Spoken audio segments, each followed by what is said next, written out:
Guys, today we're building the strongest possible 12 Demon Moons in Demon Slayer. I'll be picking the absolute best candidates for all 12 spots in the Kizuki, and end up with a group of individuals who'll be overpowered enough to pick fights with Luffy from One Piece. Stick with me till the end, cause these guys are not only gonna be strong, they're also gonna be pretty messed up. Starting with the lower moons, how about we give the spot of Lower Moon 6 to Shinobu? Yep, you heard me right. We know that losing her parents and then her sister left deep-seated hatred in her heart.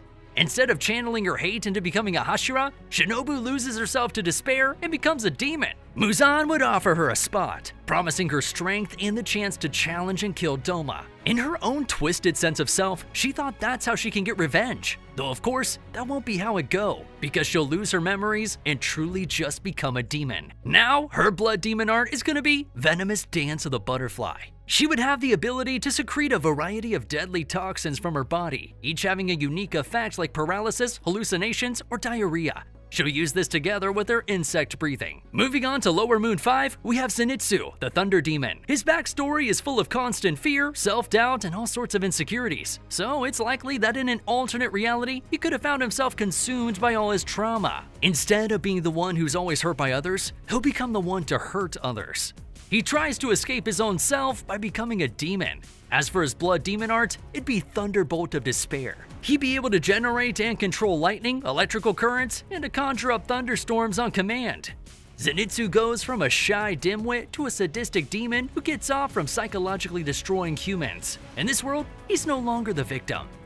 Next up, we have Tengen as Lower Moon 4. He'll be the Resonance Demon. We know that Tengen had a messed up upbringing where he had to unknowingly kill his siblings. Well, in this reality, when Tengen realizes the truth, he'll murder his father and last brother with his bare hands. He'll do this as a karmic payback for his clan's sins, but the trauma from killing all his family would gradually consume him. One day, he'll suddenly leave his wives and disappear from the world. Tengen would lose himself in a life of indulgence and pleasures, which lead to a cycle of self-loathing. And well, in the end, when presented with the option, he'll choose to become a demon because that would be a fitting poetic end for his cruel shinobi clan. He'd become the Resonance Demon, and his blood demon art would be Resonant Requiem. As you can expect, it'd revolve around his mastery of sound and vibrations. He can generate supersonic sounds that can shatter anything in sight. And he would even be able to destroy someone from the inside using different frequencies. Imagine standing in front of him, but you notice your nose bleeding, and then just a second later, your entire body bursts like a bubble. Now when it comes to Lower Moon 3, 2, and 1, I've given these spots to Akaza, Doma, and Kokushibo respectively. Not much is going to change about them, but of course, they won't be in the top 3 like in the original story because the entire Upper Moon faction would be above them. Now I know what you're thinking. What? These guys are super strong. There's no way they're all in the lower moons. But yes, they are. That's just how strong our new upper moons are gonna be. Stick around because you won't believe who they are. For Upper Moon 6, we have Mitsuri, the Enchantress Demon. Her backstory is all about experiencing rejection all day, every day. So what if the constant rejection and isolation due to her unique physical strength led to her becoming a demon? Unlike humans, being one of the demons would actually make her feel accepted. Now as for her blood demon art, it'll be Enchanting Allure. She'll have the power to manipulate everyone into seeing her as the most beautiful being to ever live. It'll make her breathtaking, and anyone who fall under her spell will be willing to do anything she commands. She'd be a bit like Daki, and she can take this even further by using her enchantment spell to conjure up visions of the deepest desires of her victims. But do you want to know which demon asks Muzan to turn Mitsuri into an Upper Moon? It's Upper Moon 5, Obanai, the Serpent Demon. Considering Obanai's backstory, he had the highest probability of becoming a demon in comparison to all the other Hashira. He was kept in a cage for years where he literally couldn't sleep because the original Serpent Demon was squirming around him every night. He had his mouth slit at the age of 12, and when he finally had enough and escaped, his escape resulted in 50 deaths of his own clan. At one point, you just have had enough. In the original scene where Shinjiro kills the Serpent Demon, what if it was Muzan who was nearby and saw this situation unfold? He'd notice Obanai and think of him as an infinitely better Serpent Demon who's good enough to be an Upper Moon. Muzan would also think it's a tragic and wonderful twist of fate that Obanai would become the very thing that haunted him as a child. Now, if we're talking about his blood demon art, it'll be Serpentine Curse. He would have the ability to transform into a mystical snake with a venomous body and have incomprehensible speed. He'd become a mythical beast legend that all villagers fear. Together with Mitsuri, Upper Moon 6, they go on missions together and wreak havoc as a power couple. Next up, we have Upper Moon 4, and this one goes to Sanemi, the Tempest Demon. Sanemi's backstory is just unreal. Just when they could finally be a proper family, his mother became a demon and killed his younger siblings.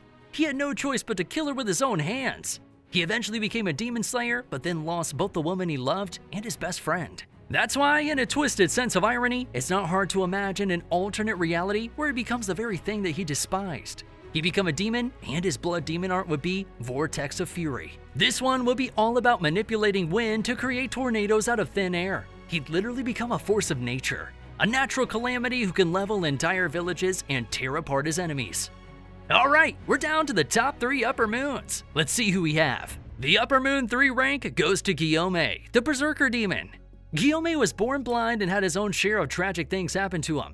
When he took in and cared for 9 orphans, one of them turned out to be a rat who sold them all to a demon, and we know the rest. So, what if in an alternate reality, it wasn't Ubuyashiki, but Muzan who pulled up to his prison when he was going to be executed? Guillaume may very well have accepted the offer, and in doing so, he would become the Berserker Demon.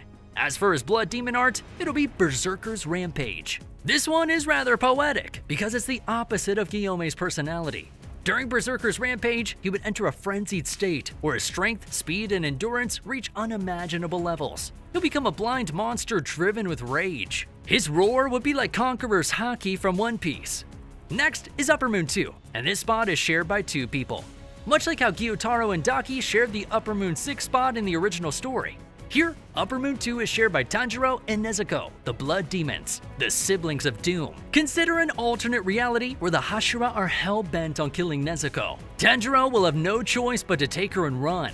He'll run, and he'll eventually meet Upper Moon 1, who will turn both him and his sister into demons, and eventually, the duo will become strong enough to claim the Upper Moon 2 spot. And as far as their blood demon art goes, Nezuko's will be the same as it was in the original story. It'll be combustible blood, an art that allows her to combust her blood into flames at will. She'll also develop the blood-breathing style to go along with her demon art. But what about Tanjiro? Well, if Nezuko's art is combustible blood, Tanjiro's art will be scorching blood. In a very real sense, Tanjiro's blood will be able to gain the properties of the sun. This will be thanks to him being the successor of the sun-breathing style. He'll use his demon art together with his sun-breathing to develop an invincible fighting style, where he can immediately destroy any living beings. Plus, with their close bond, as a fighting pair, they'd be even better than Gyutaro and Daki together. There'd be no possible blind spots when fighting them. Spoiler alert, Tanjiro kills Muzan in this version of the story as well. Ultimately, it all comes down to Upper Moon 1, Yorichi, the Sun Demon. What happens is that the one who fights Yorichi at his deathbed isn't Kokushibo, it's Muzan. He sees Yorichi all old and shriveled and tries to take over his body in order to conquer the sun. He fails, but the transmutation results in Yorichi becoming a demon and losing his memories. Muzan makes him Upper Moon 1 and just tries not to get on Yorichi's bad side, while Yorichi himself spends his day traveling around the country. Coincidentally, no demonic tragedy ever happened in the areas where he would travel because every demon would hide away from him, much like Gojo with cursed spirits. Though inevitably, when Yorichi meets Tanjiro and Nezuko, some of his old memories temporarily awaken and he asks Tanjiro to kill Muzan for him. Just like that, Yorichi became the true head of the demons, and under him, the era of demons went about a great change. He used his blood demon art, the Eternal Sunrise, to harness the power of the sun and rid away the demonic impurities from the hearts of every demon. Everyone regained their memories and lost the cravings for human flesh. It worked kinda like Genjutsu, but the only difference is that it was real. I also built the strongest Hashira lineup in Demon Slayer history here. Do you think that lineup can defeat these 12 Demon Moons?